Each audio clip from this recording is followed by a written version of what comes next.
Hello all, Zingier Barbecue here, and I'm back on Guild Wars 2. I made a Druid, and I love healing on the Druid. So I'm gonna go over, I'm probably have about 3 build videos I'm gonna be putting out in the next month. Um, all with very different playstyles, but all about healing. So I consider this build right here, um, the best healing build, just for healing flat out. It's not going to be a damage hybrid build, it's not going to be a super buffing build, purely for keeping everyone's health at full at all times. How do we do that? Well, I have a druid staff, and I use all spirits. And obviously I'm a druid, so let's go over my staff. My one skill damages a target and anyone between me and that target. And then it also heals my allies who are between me and that target. 3 ticks, each about 150. It says 107, but I have more amplified healing from my runes and blah blah blah. A wisp, I attach a wisp to a target, and then it circles them about 3 times. And any time it hits an ally when it circles, it heals for about 600, which is very good. This is a dash.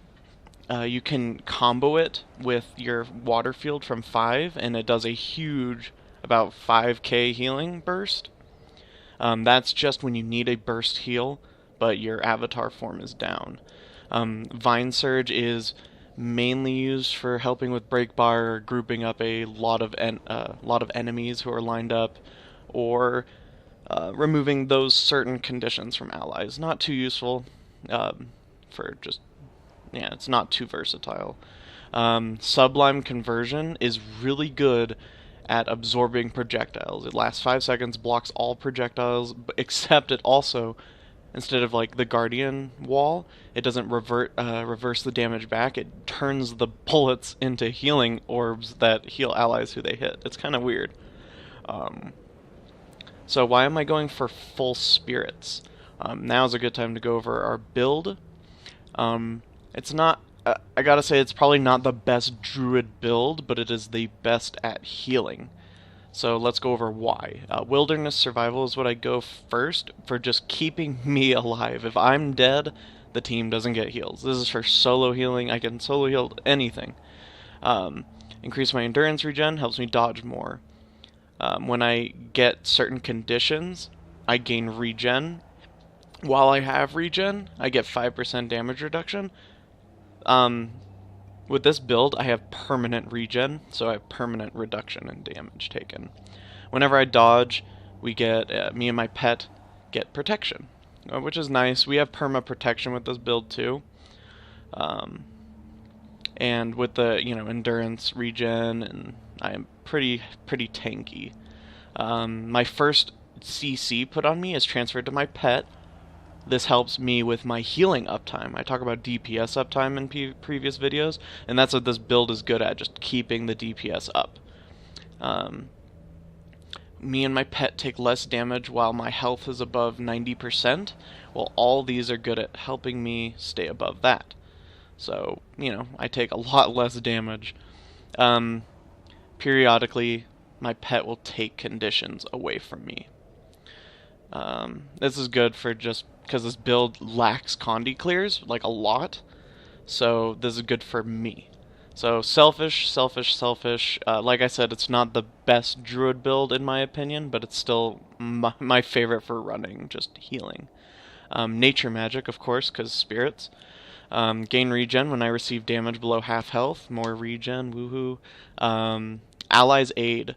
This is really good, especially when, like, maybe one time your heal doesn't, you get CC'd, blah blah, you can't get your heal off, an ally goes down. You go up to them, you revive them 10% faster, and if the first ally every 85 seconds that you res, your pet will help you. So you'll just bring them right up really quickly. It's amazing. Any boon that I get is shared with my pet, helps my pet deal more damage, stay alive longer, blah blah blah. It's okay, not bad. Whenever I swap pets, I give allies Vigor. We have Perma Vigor with this build. So we have Perma Regen, Perma Protection, Perma Vigor, and Perma Might, but not full stacks. Boons applied by my pet and by me last longer. So boons, all my spirits apply boons, and my pets apply boons as well. So this helps them and me just a little bit. This one is where, the boons kick in. My water spirit gives perma regen. I'm going to go over these more in detail. My stone spirit gives pulses of protection. My frost spirit gives pulses of might. My sun spirit gives pulses of endurance. And my spirit of nature gives pulses of stability.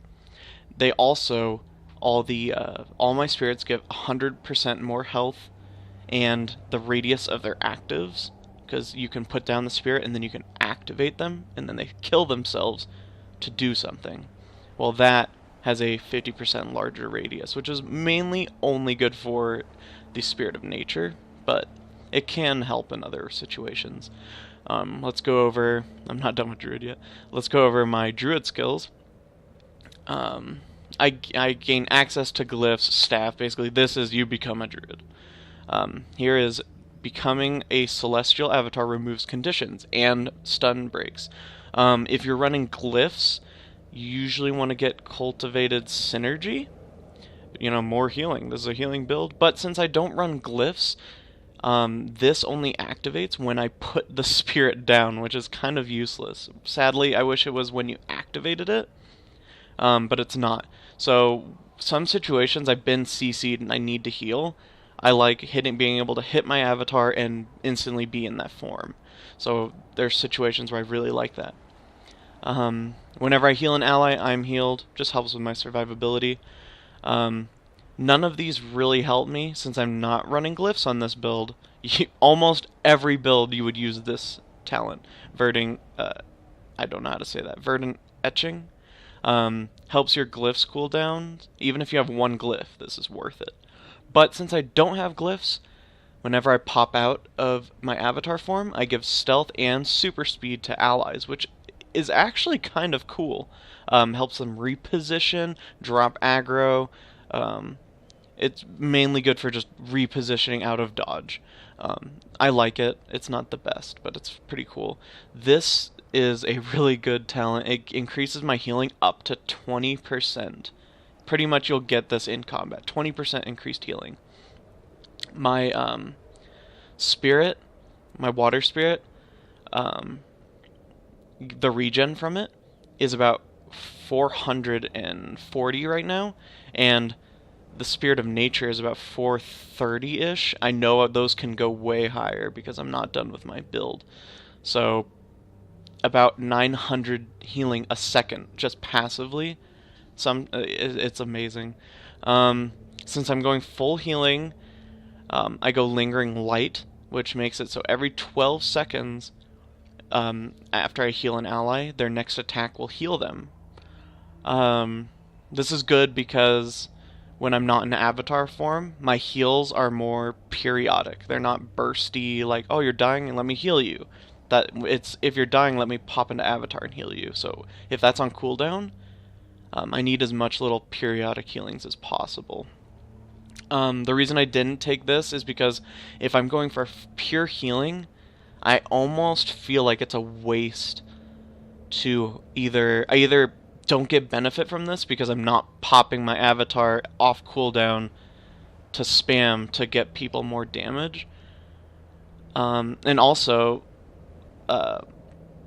like some situations where I need my avatar and I just popped it when everyone's full health just to give them extra damage, and now I don't have any healing. I like saving it for when I need it.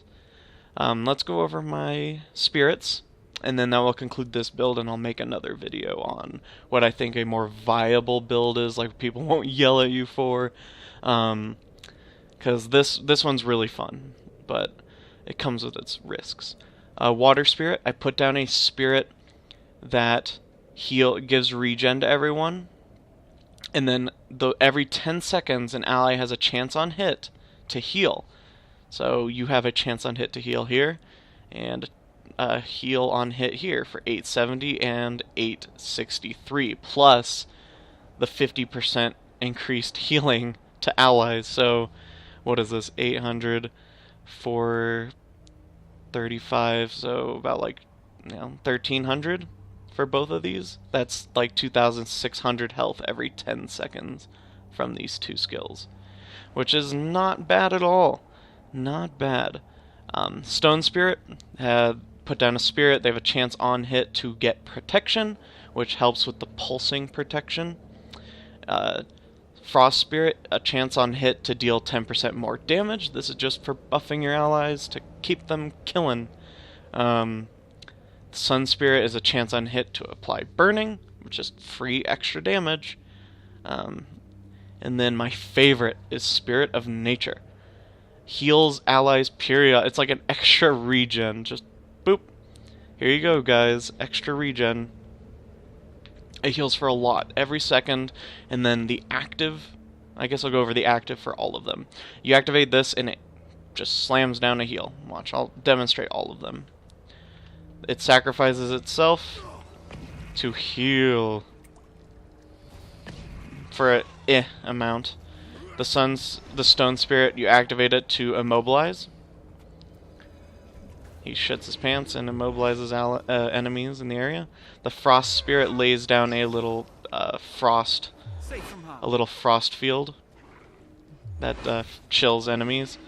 The Sun Spirit blinds and burns enemies. My pain is and then the Spirit of Nature, when you activate it, cures conditions and revives all allies in the area.